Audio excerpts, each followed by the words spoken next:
5 highly anticipated movies that slaughtered their franchises at birth. A production house loves money, and if the originals do well at the box office, the sequels are expected to grab more money.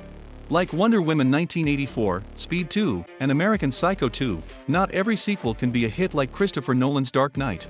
Welcome to Binge Buddha, and we are here with 5 highly anticipated movies that slaughtered their franchises at birth, or the films that didn't work at the box office well enough to have a sequel. Before we begin, please consider subscribing to us. It may be a small click from you, but it goes a long way for us. Let's begin, shall we? Number 1, John Carter, 2012. A Civil War veteran, John Carter, in the year 1868 is approached by the army to join the battle, and is locked up upon his refusal. After escaping the holding cell, he runs into some Indians, and the encounter ends up in a gunfight. John seeks refuge in a cave, where he encounters someone with a magical medallion, which transports John to Barsum, also known as Mars, to the earthly folk. He gets captured by the creatures on Mars and encounters Djathorus, who needs a savior to deal with the unrest on their planet. John Carter is still considered one of the biggest flops in the American film industry. The movie lost $177 million domestically, and has received bad reviews from critics, and the theaters were largely empty, which sent a clear message that John Carter will not have a sequel. The film failed mainly because it hindered the original story from making it family-friendly, and made it a laughingstock. Even though the film bombed at the box office, John Carter got 60% new positive reviews on Rotten Tomatoes and has been given the title of cult classic. It must have reached the ears of the Disney executives, and they are rumored to be in the works of a more evolved John Carter from Mars film. The sequel is expected to have a different direction than the original, but it may have retained some original characters. Among Andrew Stanton, Lynn Collins, Mark Strong, Bryan Cranston, and Willem Dafoe, who do you think will make it back to the silver screen? Number 2, The Mummy, 2017. In Search of Fortune, Tom Cruise's character Nick Morton accidentally resurrects a female pharaoh Amenet. Amenet is an evil ancient Egyptian pharaoh who wishes to enslave humanity with the dark powers given to her by the god of death, called Set. Nick Morton gets some magical powers in his pursuit, making him a monster, enabling him to raise people from death and unbeatable strength. The Mummy fails miserably in the eyes of critics and the audience alike, and the makers wished to make a sequel but scrapped it due to the film's losses at the box office. The film promised a legendary action film with big casts like Tom Cruise, Russell Crowe, Jake Johnson, and Annabelle Wallis. For the sequel, the director could take another twist on the film. In the post-credit scene, Jekyll and Halsey debate over using Nick's powers for good. It opens a lot of possible narrations for the story, which eventually makes Nick the puppet to Jekyll and Halsey. The film would benefit from building further subplots referencing Nick's past life to achieve his powers. However, it seems unlikely as the executives are scared of the Mummy. But do let us know your comments for a sequel. Number 3, Green Lantern, 2011. The universe has been divided into 3,600 sectors by the Guardians of the Universe, so that it could be protected better. Each sector has been assigned its protector, selected among many. He must be a fearless warrior, and is supplied by a ring which makes him all-powerful. This superhero is called the Green Lantern. By an unfortunate event, Green Lantern Abin Sur's spaceship crashes on Earth, and the ring finds its worthy successor in Hal Jordan. He has bestowed the ring's power and gets summoned to the planet of Oa, where he learns about the Green Lanterns. Meanwhile, a scientist named Hector gets possessed by the evil Parallax, who killed Abin as he conducted an autopsy on Abin Sur's corpse. When Hector, as Parallax, threatens to destroy Earth, Hal Jordan must defend and protect everyone he loves. The Green Lantern is amongst the most powerful characters in the DC universe. With The Dark Knight becoming a huge success, it was natural for DCEU to launch another one of its highly anticipated characters, the Green Lantern. An ordinary man who gets his powers from a ring, Green Lantern should have been mysterious, thrilling, and above all, an epic film.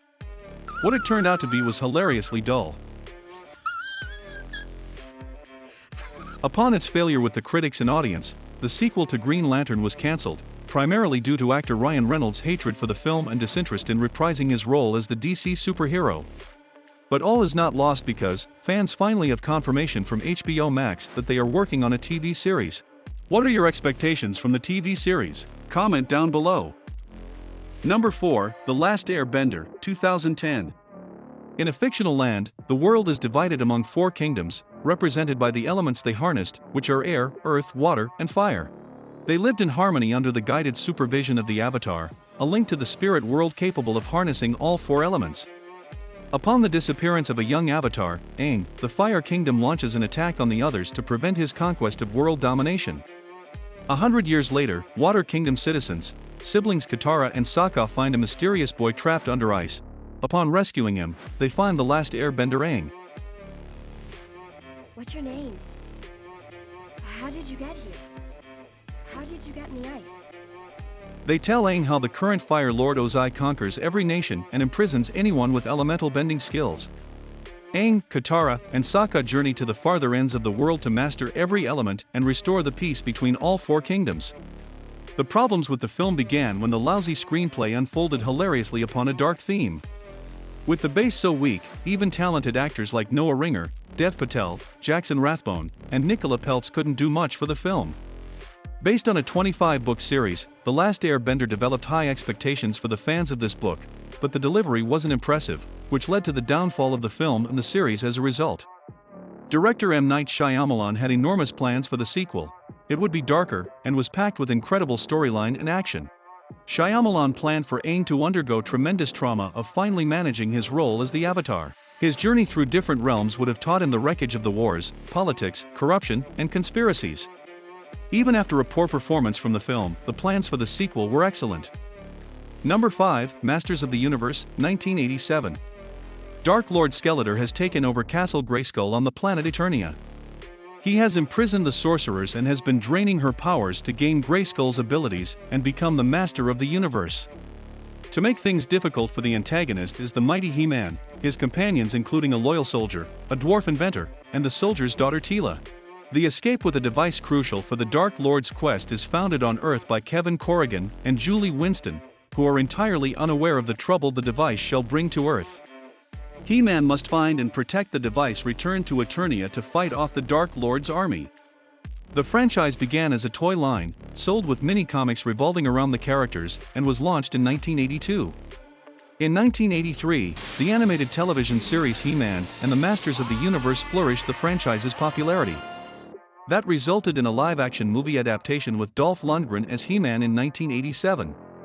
Unfortunately, the film couldn't rise to the occasion at the box office. However, performances by Dolph Lundgren, Frank Langella, and Courtney Cox were wildly appreciated by the fans.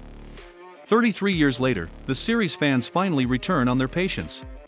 Netflix launched an animated series functioning as a sequel and reboot to the live-action film of 1987, named Masters of the Universe, Revelation, and Part 3 is set to premiere at the end of 2022. The movie has redeemed a considerable fanbase and presented a modern touch of equality to the He-Man identity.